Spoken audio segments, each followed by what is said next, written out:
folks, welcome to another video. I am back out here in the lovely Aussie bush, as you can tell. In this video I want to talk about 12 volt. Now, not 12 volt systems too generally, more to the point, my 12 volt system that I have here in Old Mate Gus behind me, the GU Nissan Patrol. I'm sure, like many of you that are watching, I myself also geek out over 12 volt systems. I get quite interested in them, they're quite fascinating. However, that being said, most of you might not be actually too surprised to hear this either. I love a good simple 12 volt system, especially seeing as I have a very simple one in Old Mate Gus. And I'm not saying it's got to be cheap or nasty kind of simple, I'm saying more less is more kind of simple. So all that being said, there's a few things that I want to do or focus on with this particular video. I should say straight off the bat, I'm obviously no expert in 12 volt systems. I don't have any training in it. I don't have, it's not my line of work. I want to talk particularly on my 12 volt system. I don't want to talk too much about ones that are out there on the market because I'm not too worried about that. I've got the 12 volt system that's working for me, so I want to focus on that and how well this is working for me. And would you believe it? First day of autumn over here, March 1st, and we've just got some rain come through. I want to be mad because I'm filming, but I can't. This is beautiful. How good is this?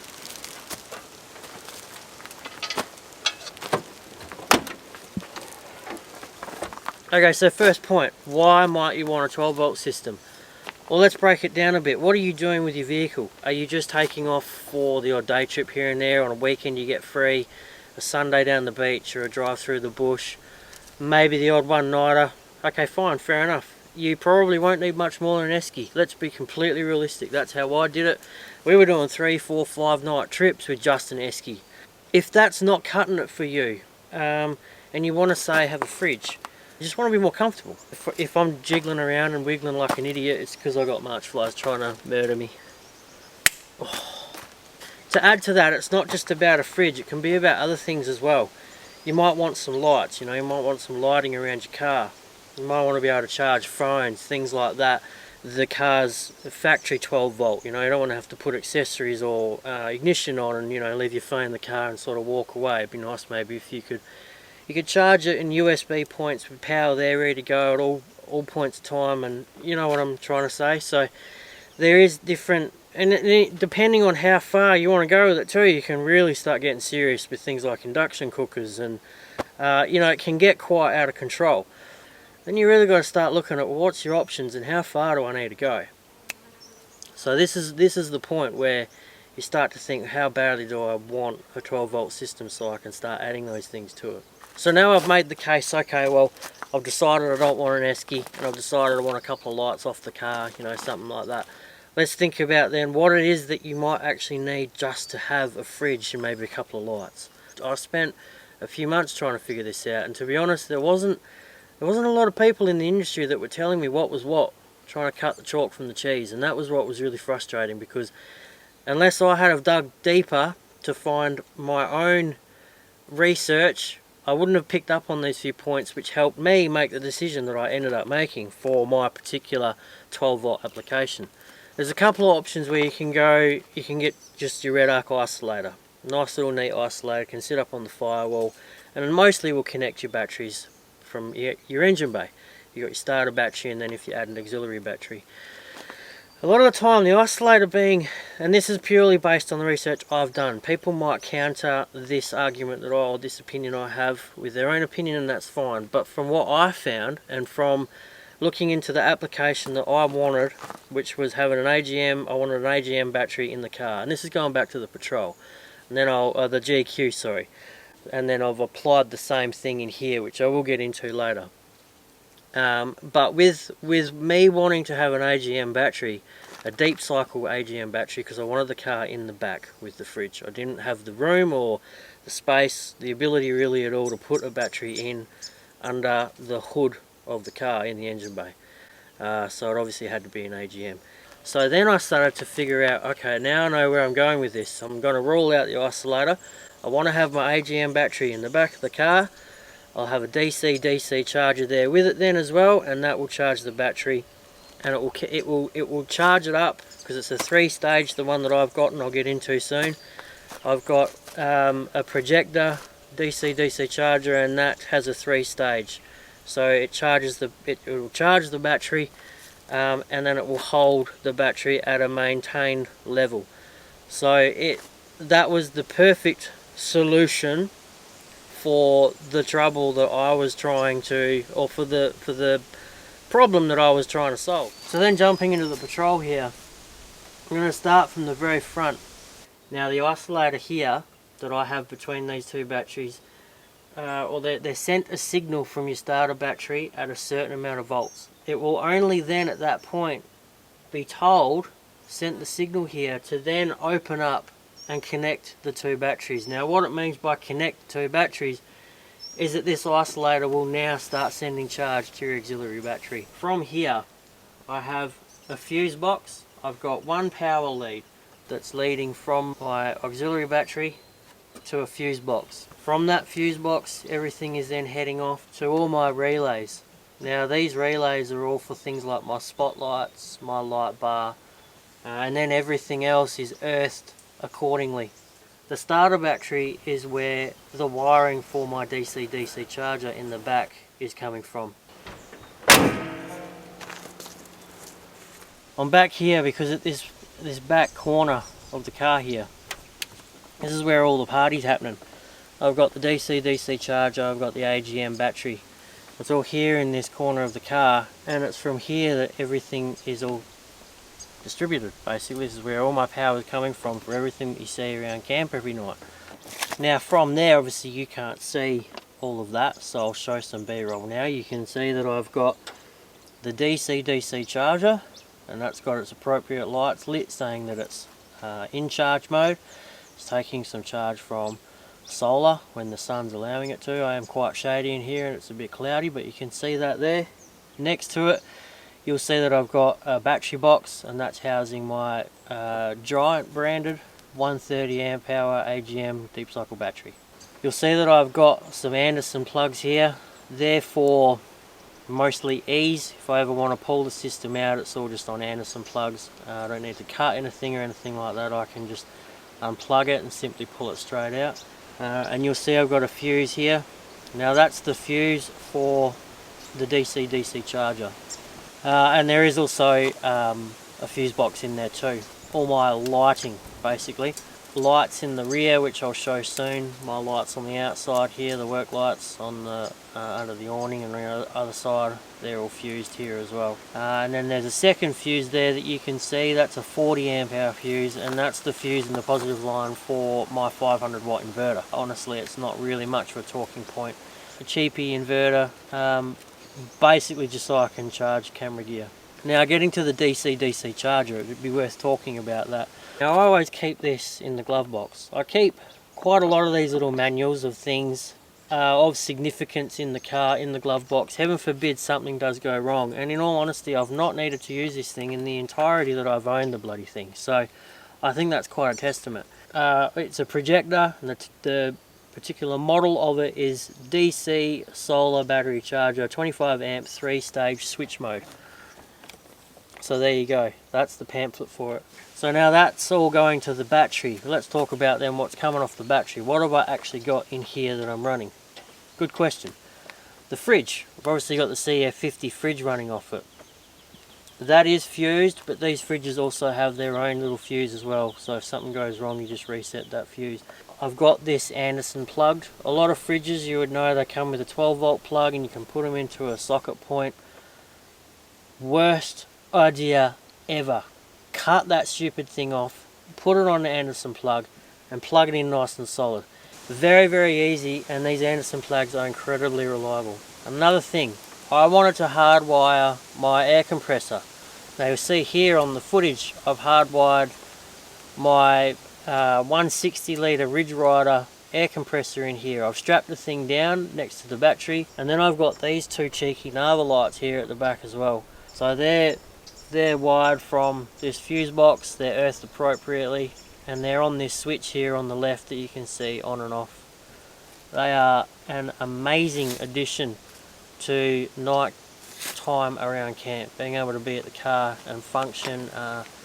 see what you're doing. And being up nice and high up the top there too, they illuminate my drawers perfectly with that light shining straight down on the drawers. So now I've gotten through all of that and most of the camping component of it all, I'm going to move up to the front now and show you what else I've got coming off this AGM battery that's going up into the cabin, into the front. Oh, she's a mess. Okay, so in here, there isn't a whole lot that's going on as far as the 12 volt camping part of it all, so to speak. What I will show you though is that I've got a few switches and a few gauges and a bit of charging up here. The reason that's relevant, the charging is relevant, is because it's direct. It's fed directly straight from the battery in the back. So I've got the power I've got down here is constant power all the time. So what it is over here is a Nava. It's a Nava power point, I guess you could say. It's got two USB ports and a 12 volt plug point. The 12 volt plug point is actually just feeding this little USB, three port USB point. Now this is just used for charging things like my GoPro, my torch. This is the ARB cord from my torch. I charge my head torches with them. So they're just there ready to be plugged straight in. Like I said, this is for the GoPro, and also my drone. I can plug all my drone batteries into here and plug them in, get them charged, and they can be sort of here within hand's grip as well to grab, throw them in the cameras, and off I go. The other thing worth noting in here is these switches. I've got 3 switches here. Now it reminds me, I actually forgot to mention a couple of work lights on the back. So but anyway, this left switch, that's for the left work light. This middle one, which is what I forgot to tell you about, that's for the 2 rear work lights. And this right switch is for the work light on the right of the vehicle. That's quite simple, quite explanatory. Over here, now this is an interesting one, auxiliary battery. Now this is the one that controls the isolator in the engine bay under the hood that I'd mentioned before. Now, what's good about these isolators? Yes, they charge your battery, but they're also quite handy in the sense that you can connect the 2 batteries from in here in the car with a switch. If I, for whatever reason, end up flattening, or say the battery cooks itself on the starter side, the battery that would typically start the car, I go like this. That will connect the 2 batteries, and then I'm able to start the car off the auxiliary battery. Now if you weren't wanting to run a switch in the cab to connect the 2, you can actually just connect these 2 wires manually here in the engine bay, and that will put your 2 batteries into sequence. One thing that I do like about having the switch in the cab is that, say you're winching, you can connect the 2 batteries, so you'll be winching under both the batteries, the power of both the batteries, rather than just the one, you starter battery. One thing I do have is I've got this little LED gauge. I didn't even have this in the GQ, but I decided to put one here in the GU. That gauge is telling me exactly what volts my AGM battery in the back is at. When the car's sitting here stationary and the lights are going, the fridge is going, might have some phones or whatever else on charge, I know how low this thing is getting, and you know, it might be time to maybe think about put the car in a different spot, get a bit better solar come through or something like that. And then instantly I know that it's getting solar because it bumps up. I see it bump up on what's coming in from the solar. So I have gotten quite used to being able to read what's going on with the 12 volt system based on what this little gauge here is doing. Over here, these 2 gauges here, these 2 voltage gauges, they are the gauges that are reading my 2 batteries in the engine bay. Pretty simple stuff. The left one, auxiliary battery, the right one, starter battery. These 2 are always telling me, like right now you can see that, both of them are looking A-OK.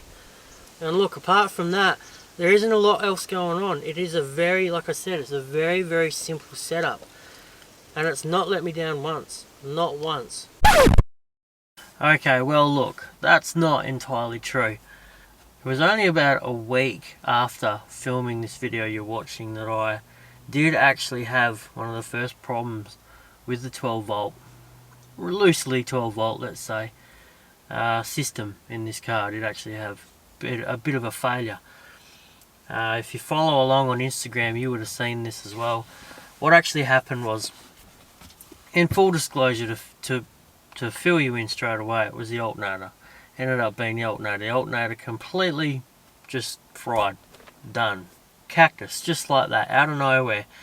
I was driving out in the bush, all of a sudden dash lights and stuff started going off. It was driving fine, voltage all looked pretty good at that point initially, but it didn't take very long from that point for it all to go downhill pretty damn quick. And coincidentally, just at the same time, my switch here, this auxiliary battery switch, had completely failed. The thing had disintegrated. Look, there's a piece of it just there still. Yeah, it was a little concerning because I was way out in the bush. So I abandoned my plan for the day, turned around and headed back to try and figure it out. At this point in time, I wasn't quite certain that it was the alternator. I had my suspicion because obviously dash lights and that were going off, and that's a pretty telling sign.